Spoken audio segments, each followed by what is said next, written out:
From the Sahel to the Ivory Coast, from Niger to Burkina Faso, a continental awakening is underway. This is News Radio Africa, and tonight we report on the collapse of France's colonial grip on Africa. For decades, France dominated West Africa's wealth. Its companies mined gold, controlled oil pipelines, and siphoned uranium from Niger to power 70% of France's electricity grid, while Africans got scraps. But those days are ending. Young Africans are wide awake. They've realized how colonial lies rewrote their history, erased the fact that African soldiers fought on the front lines in world wars, only to be discarded and silenced.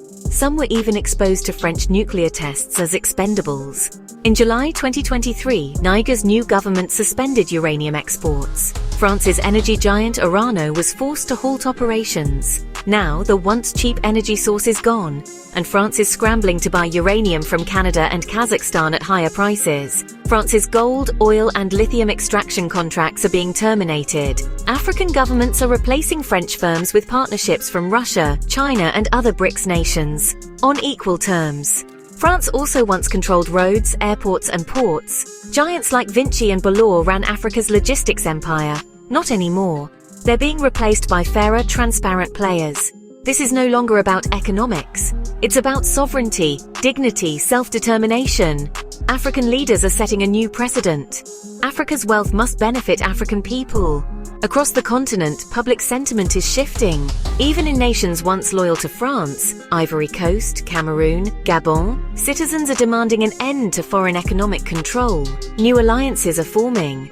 African leaders are deepening defense, education, and technology partnerships with Russia and China, not out of dependency, but strategy.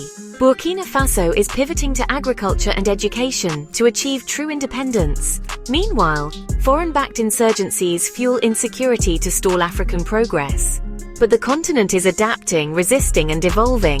France, once unchallenged, is now facing the consequences of years of exploitation. Its influence is evaporating as Africa reclaims what's hers: gold, oil, power, and pride. Africa's message is loud and clear. The age of exploitation is over. A new Africa is emerging, sovereign, united, and unstoppable. This is News Radio Africa. If you like this news channel, hit the like button and subscribe now for unfiltered, African-centered news, because the world is changing and Africa is leading the way.